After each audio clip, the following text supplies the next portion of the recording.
Welcome back into the Pig Trail Show. Evan Kamiko alongside our Hogs Hoops insider, Kevin McPherson. Kevin, let's hop right into it. A few weeks away from fully practicing, but practice is still ongoing. Football season is in full swing. Basketball is also here. What can you tell us about practice this last week? Yeah, about a week away from full go. So that's coming, that's when they're going to ramp up the hours. It's still limited 4 hours per week. They just got through week 4 since returning to campus for the fall semester. And, as usual, Eric Musman has something up his sleeve in terms of things that they work on, directions they like to move. And, the thing that stood out to me is I'm told they actually increased the live full contact scrimmaging. Musman is known, he's been on the record that he tries to keep that at a minimum. They do a lot more drill work, shooting drills, other things, game scenario stuff, but not necessarily live full contact. Sometimes how healthy your team is also dictates how much of that you can do. Arkansas is near full health. I'm going to talk a little bit about that, but they did increase the on-court work when you start talking about full contact, live scrimmaging, which to me can signal, like, again, a lot of different things. But I think what it means here is Arkansas's got more bodies to go with, and you kind of want to see different combinations, different scenarios, how guys respond. I mentioned the fact that Arkansas's getting close to full strength. Everybody is full go except for Trevor Brazile, and that's nothing new or earth shattering. There is a target for him to get to that. It's coming up soon. It's close to it. So the only thing he's not doing, even though he's ramped up participation, we keep talking about it, he's still not clear 100% full go for that live stuff. So aside from him, and what does that mean? Well, it means guys like Makai Mitchell, who did not practice in June or July, he's full go. He's been full go.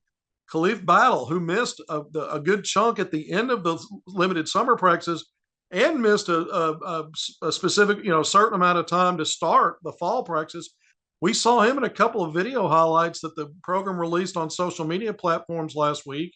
So he's full go. So Arkansas has been able to do more live scrimmaging.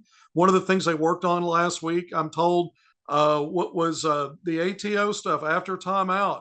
People think, well, what is the big deal about plays you draw up after timeout? You've got 8 total mandatory timeouts for media breaks, 4 in each half. You have teams that take timeouts for a variety of reasons. A lot of times it's to stop a run.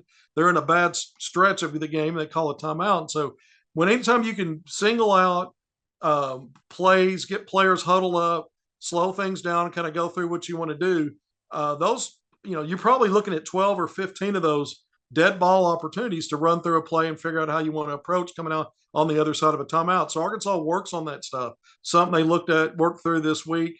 The other things to me that stand out when we go back to the practice videos that were released, I just talked about healthy bodies and Trevor Brazile, Makai Mitchell, and Khalif Battle. But you saw in those Brazile and Makai Mitchell in the team practice video, both attacking the rim relentlessly. I mean, just all out assaults on the rim. And I think part of what the storytelling is with that is these guys, even though Brazil's not all the way back for that live full contact stuff, that they look healthy. They look, you don't get lift like that and get to the rim like that if you're taking it easy or limiting your workload in terms of using, your athleticism and testing anything that might have been injured. And so you like to see that. Same with Khalif Battle.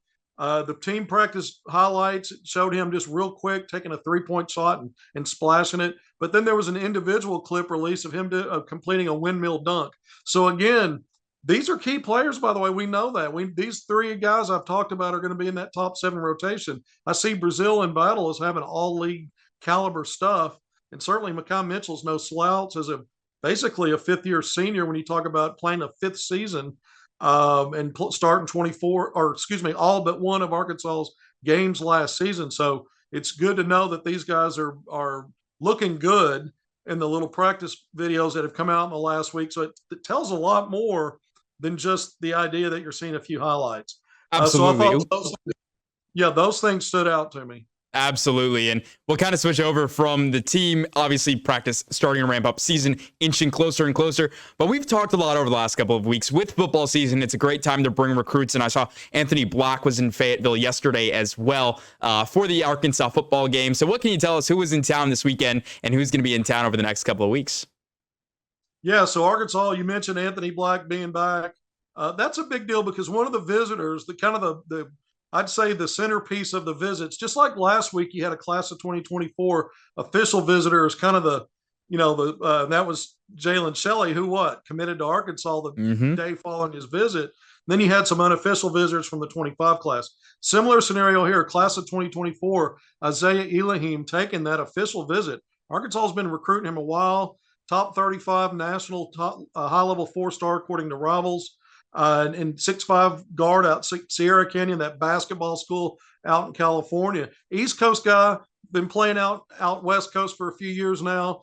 But he's already taken a visit now to Villanova, followed by this Arkansas visit, and then the next planned visits are USC and Providence. But look, he's got a relationship. He knows Anthony Black. Anthony Black has been talking to him about the benefits of coming to Arkansas. This is stuff that was revealed in a pre-visit interview I did with Elohim and put out in an article that I had on Hogville. But it's something else to see Anthony Black on campus. Is it a coincidence that he's there hanging out with recruits and at the football game? And, that's to me kind of falls in line with smart, lining things up smartly for these visits. So Elohim's wrapped up his official visit today. There were other unofficial visitors representing 25 and 2026. So let's go through those. 2 top 30 national guys in state from class of 2026. Jacob Lanier, 6'6" guard out of Maumelle. Aiden Chronister. Now, Lanier has a hog offer.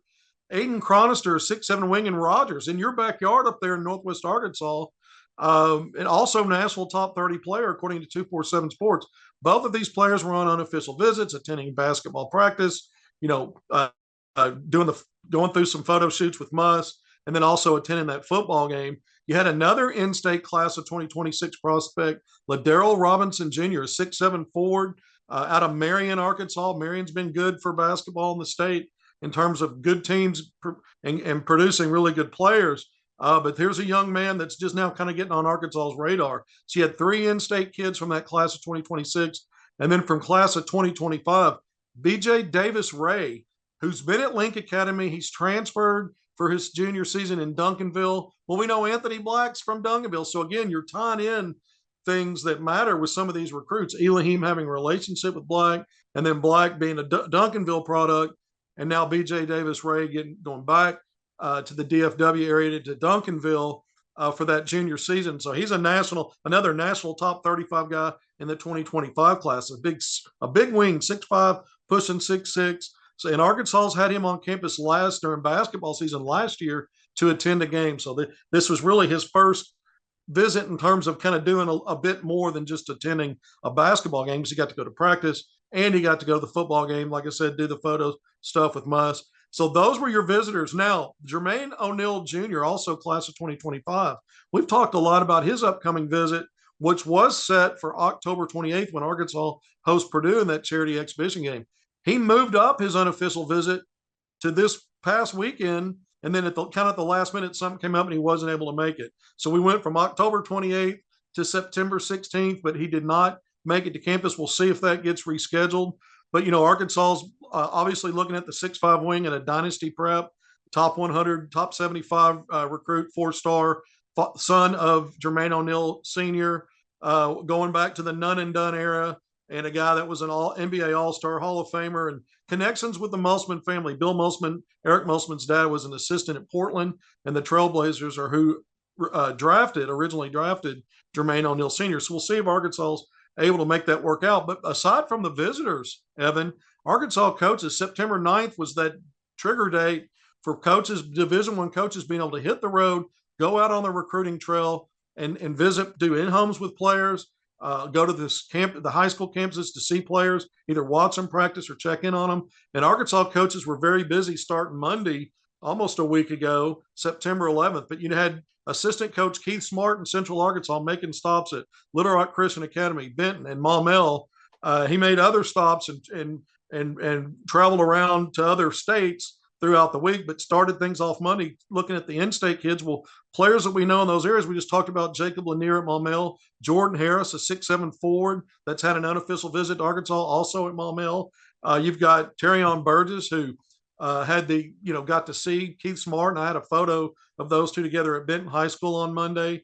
The class of 2025 6'9" combo forward there at Benton.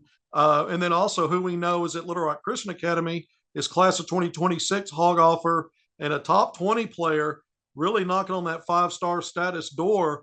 Deshaun JJ Andrews, a 6'5" wing there at Little Rock Christian Academy. So Arkansas coach is busy. Eric Musselman also got around. One of the players that he went and saw on campus Wednesday at Combine Academy in North Carolina was 6'5" Rakese Passmore, class of 2024. That's important because he's got an official visit scheduled to Arkansas for October 7th. And so he's a guy that I think Arkansas is in great shape with. Similar to how I felt about when we go back and talk about Jalen Shelley, I'm getting some vibes that Arkansas is going to be at least in the final 2-4, if not win the services of Rakese Passmore. And I tweeted out some highlights of him just from a recent Combine Academy practice. Explosive player, gets to the rim with quickness, 6'5". He's got shot creation. He's in some of the video I saw, he's not only got some shot creation going to the basket, but pulling up from three. And so you like to see players that are kind of adding stuff to their game. And Passmore was a guy that started shooting up the charts. You go back to spring and summer grassroots on the EYBL circuit. He had some nice stretches there, and that's when Arkansas really got in on him, started recruiting him, and then made that offer. But that's, it's really been a lot going on. The big thing I want to cap with here is, and some fans are really paying attention to this, national top 5-star Trey Johnson out of Dallas-Fort Worth area. He's also now at Link Academy with Jalen Shelley, the recent hog commit. But a 6'6" guard, he's been rated the number 1 player in that class of 2024. He's now somewhere ranked 4th or 5th in most services, still one of the highest level 5-stars, still arguably the best player in the country. He has, and the source confirmed for me, he has set up an Arkansas official visit for October 20th. He's always said, and that's the weekend Arkansas gets back home in football after being on the road forever to host Mississippi State. But Johnson has always said he's going to take an Arkansas visit. He's got the Hogs in his top 6. Some people think Texas and Baylor are leading for him, but we'll see. I think it bodes well for Arkansas anytime they can get a high-level guy like that on campus, and one of his high school teammates is already committed to the Hogs. So keep an eye on Trey Johnson. A lot going on. There's some other names we could go into. In fact, BJ Davis-Ray just getting back to me right now. I can see the crawl on my DM just saying that practice went smooth. So BJ Davis-Ray, class of 2025, just getting back to me on his reaction to attending practice and taking his unofficial visit to Arkansas on Saturday. Well, there you go. Some breaking news there. Kevin, as always, thank you so much for taking some time. That's going to do it for now. More Pig Trail Show coming up after the break.